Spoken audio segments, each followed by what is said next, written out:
Comme on entend tout et son contraire sur la respiration nasale,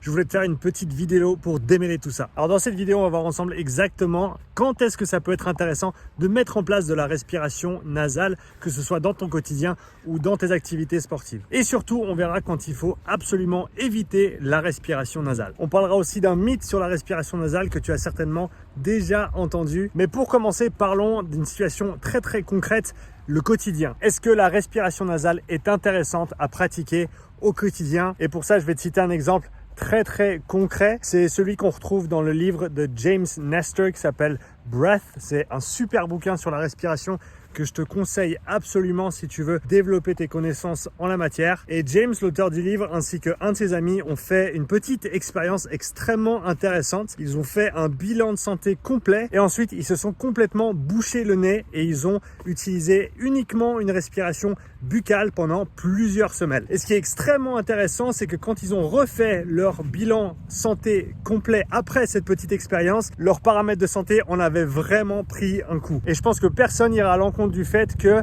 au quotidien, respirer par le nez, c'est vraiment ce pourquoi on est fait.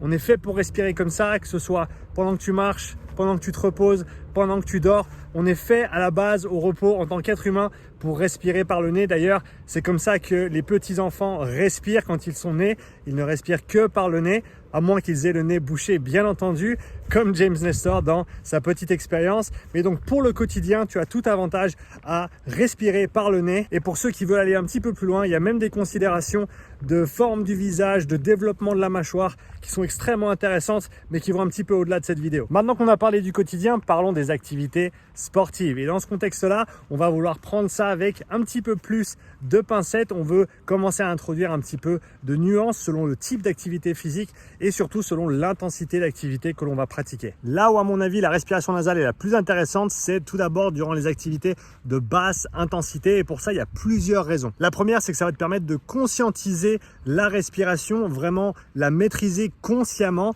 et aussi être plus à l'aise durant ton effort. D'ailleurs, il semblerait que respirer par le nez te permette de mieux recruter ton diaphragme et on sait qu'un recrutement actif du diaphragme durant la respiration nous permet d'avoir une meilleure mécanique respiratoire. En plus de ça, la respiration nasale est aussi très pratique pour réguler l'intensité de tes efforts. En effet, tu peux utiliser la respiration nasale pour t'assurer que tu restes à basse intensité durant tes séances d'endurance fondamentale. Donc tant que tu peux respirer aisément par le nez, il y a de bonnes chances que tu sois dans ta zone 2 ou à basse intensité. On sait aussi que respirer par le nez avec la bouche fermée, ça te permet d'avoir une meilleure rétention de l'humidité dans la bouche. Tu verras que ta bouche se dessèche beaucoup moins vite lorsque tu respires par le nez que si tu respires avec la bouche ouverte. Et finalement, on sait qu'en respirant par le nez, tu vas sécréter de l'oxyde nitrique. L'oxyde nitrique qui est un gaz qui va avoir un effet bronchodilatateur, c'est-à-dire qu'il va t'aider à ouvrir les bronches pour mieux respirer. Si tu veux bien ouvrir les tuyaux, ouvrir les vannes pour te permettre de faire passer plus d'air dans les poumons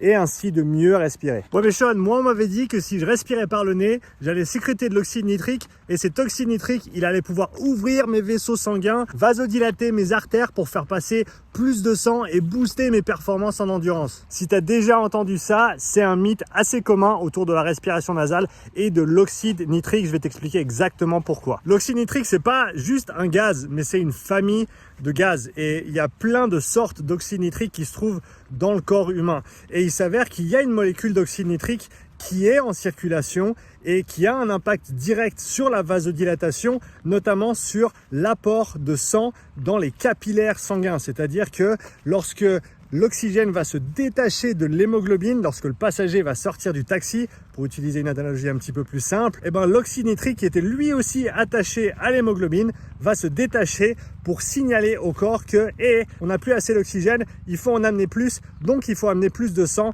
d'où cette vasodilatation métabolique qui est engendrée. Ouais, mais je vois pas vraiment le rapport avec la respiration nasale du coup. C'est tout à fait normal parce qu'il n'y en a aucun. Donc l'oxyde nitrique que tu sécrètes via la respiration nasale a un impact direct sur tes bronches, sur tes poumons, mais pas sur ta circulation parce que c'est simplement deux types d'oxyde nitrique, deux molécules différentes. On sait maintenant qu'il est intéressant de respirer par le nez durant tes activités de basse intensité et durant tes activités au quotidien également. Mais dans quelle situation est-ce qu'il faut absolument éviter la respiration nasale? Avant de voir ça ensemble, je te rappelle que ce jeudi 15 février à 19 h, j'organise une conférence respiratoire gratuite où je vais te partager toutes les leçons que j'ai apprises ces dernières années pour améliorer ton contrôle respiratoire et de passer un cap dans tes compétences et tes connaissances respiratoires sans matériel et sans avoir besoin de comprendre toutes les complexités du système respiratoire. Tu trouveras le lien pour l'inscription à cette conférence gratuite dans la description de cette vidéo. Maintenant, quand est-ce qu'il faut éviter d'utiliser la respiration nasale? Et pour comprendre ça, je veux que tu imagines une maison en feu. C'est vraiment la catastrophe. Il y a des flammes de 10 mètres de haut. Bien entendu, les pompiers ont été appelés. Mais lorsqu'ils arrivent sur place, au lieu des gros tuyaux qu'ils ont l'habitude d'amener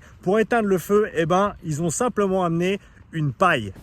Ils ont cru que c'était l'apéro les pompiers ou quoi? Mais la paille, elle a beau faire 30 mètres de long, et ben le diamètre ne va pas suffire pour faire passer assez d'eau pour éteindre les flammes et sauver l'immeuble en feu. Et c'est exactement la même chose avec la respiration nasale et les efforts intenses. C'est-à-dire que lorsque tu effectues un effort de haute intensité et que tu dois te débarrasser de beaucoup de CO2, que tu dois vraiment ventiler des volumes d'air importants, et ben le canal nasal est tellement petit comparé à celui de la bouche que dans ces situations-là, ça devient contre-productif de respirer par le nez. Et pour ceux qui pensent que respirer par le nez à haute intensité, c'est une bonne idée parce que c'est une forme d'entraînement respiratoire, il est important de savoir que toute pratique respiratoire durant un effort physique, durant un entraînement, va avoir un impact négatif sur la qualité de ta séance et potentiellement sur la fatigue engendrée par cette séance. Donc si tu décides d'utiliser certaines méthodes d'entraînement respiratoire durant tes entraînements, sache simplement que tu ne peux pas le faire gratuitement. Pour ce qui est de la respiration nasale au quotidien et dans tes activités de basse intensité, il y a une technique respiratoire qui s'y prête extrêmement bien et je t'en parle dans cette vidéo juste ici. Merci pour ton attention et si tu veux me revoir dans les prochaines vidéos de Sean, n'hésite pas à le mettre en commentaire.